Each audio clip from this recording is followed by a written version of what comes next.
గ్రామంలో లీలా అనే ఒక పాలమ్మే స్త్రీ ఉండేది. లీలా దగ్గర 2 ఆవులుండేవి.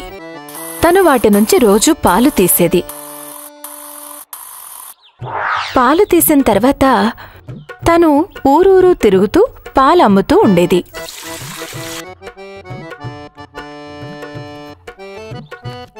లీలాకి ఒక స్నేహితురాలుంది. తన పేరు మీనా. తనకి గ్రామంలోనే ఒక పెద్ద వ్యాపారితో వివాహం జరిగింది. లీలా ఆ గ్రామానికి ఎప్పుడు వెళ్ళినా తను తన స్నేహితురాలింటికి ఖచ్చితంగా వెళ్లేది కబుర్లు చెప్పుకోడానికి. ఒకరోజు లీలా తన స్నేహితురాల్ని కలవడానికి వెళ్ళింది. మీనా, మీనా, వస్తున్నాను లీలా. ఏంటి సంగతి? ఈరోజు బాగా అలంకరించుకుని కూర్చున్నావు. అయ్యో లీలా, ఈరోజు నా భర్త మిత్రులు కొంతమంది మా ఇంటికి రాబోతున్నారు. అలాగా? మరి ఈ కొత్త హారం? అవును, ఇదాయన నిన్ననే కానుకగా ఇచ్చారు. బాగుంది కదా? చాలా బాగుంది. ఇది ఎంతుండొచ్చు? ఇది 1000-2000 నాణాలుండొచ్చు. 1000-2000 నాణాలా? దేవుడా, నేను కలలో కూడా ఊహించుకోలేను.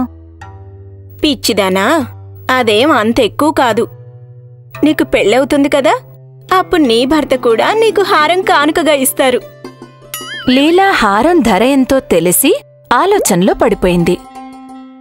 లీలా మీనా వాళ్ళింటి నుంచి వెళ్ళిపోయింది. దారి మొత్తం అంతా లీలా ఆ హారం గురించి ఆలోచిస్తూ ఉండిపోయింది. నా దగ్గర కూడా ఎప్పుడైనా మీనా లాంటి హారం ఉంటుందా? తనకి ఒక గొప్ప వ్యాపారితో వివాహం జరిగింది. అందుకే ఆయన ఖరీదైన హారాలు కానుకగా ఇవ్వగలరు. కాని నా సంగతేంటి? ఒకవేళ నాకు ఎవరైనా పేదవాడితో పెళ్ళైతేనో? అందుకే నేనే కొన్ని డబ్బులు దాచుకుని అలాంటి హారం కొనుక్కుంటే, కాని నా దగ్గర అన్ని డబ్బులు ఎక్కడ మిగులుతాయి? లీలా అలా ఆలోచిస్తూ ఆలోచిస్తూ నడుస్తూ ఉంది. అప్పుడే తన దృష్టి నది ఒడ్డున పాలలో నీళ్లు కలుపుతున్న పాలవాడు నత్తు మీద పడింది. ఇతను పట్టపగలే కల్తీ చేసేస్తున్నాడు. ఇతని దగ్గర 2 ఇళ్ళు కూడా ఉన్నాయి. బహుశా నేను కూడా ఇతనలానే పాలల్లో నీళ్లు కలిపి అమ్మాలేమో. దానితో నాకు బోలెడన్ని డబ్బులొస్తాయి. ఇలా అనుకుని లీలా చాలా సంతోషంగా ఉంది. తర్వాత రోజు లీలా ప్రతిరోజులానే ఆవుల నుంచి పాలు తీసింది. ఆ తర్వాత తను అందులో సగం నీళ్లు కలిపింది. లీలా ఆ పాలు తీసుకుని గ్రామంలోకి వెళ్ళింది. తను ఆ పాలని ఊళ్ళో వాళ్లకి అమ్మింది. ఇక ఇప్పుడు తన దగ్గర 2 డబ్బులున్నాయి. అరే భలే! ఈరోజు నేను 2 సంపాదించాను. ఇలానే గనక కొనసాగితే అప్పుడు నేను త్వరలోనే హారం కొనుక్కోగలను. లీలా ప్రతిరోజు పాలల్లో నీళ్లు కలపడం మొదలుపెట్టింది. వాటిని అమ్మడం మొదలుపెట్టింది. తను చాలా సంతోషంగా ఉంది. ఎందుకంటే ఇప్పుడు తను ఎక్కువ డబ్బులు సంపాదిస్తుంది. ఒకరోజు ఏం జరిగిందంటే, లీలా నది ఒడ్డున కూర్చుని తాను సంపాదించిన డబ్బుని లెక్క పెట్టుకుంటూ ఉంది. 201, 202, 203. అరే భలే! నా దగ్గర 200 కంటే ఎక్కువ డబ్బులున్నాయి. అది కూడా ఒక్క నెలలో. అంటే దీనర్థం మరో 5 నెలల్లో నేను ఆ హారాన్ని కొనుక్కోగలను. లీలా చాలా సంతోషించింది. తను నది ఒడ్డున విశ్రాంతి తీసుకోవాలి అనుకుంది. లీలా నది ఒడ్డున పడుకుని ఉండగా అప్పుడే అక్కడికి ఒక కోతి వచ్చింది. ఆ కోతి లీలా డబ్బులున్న మూటని తీసేసుకుంది. లీలాకి మెలకు వచ్చింది. నా డబ్బులు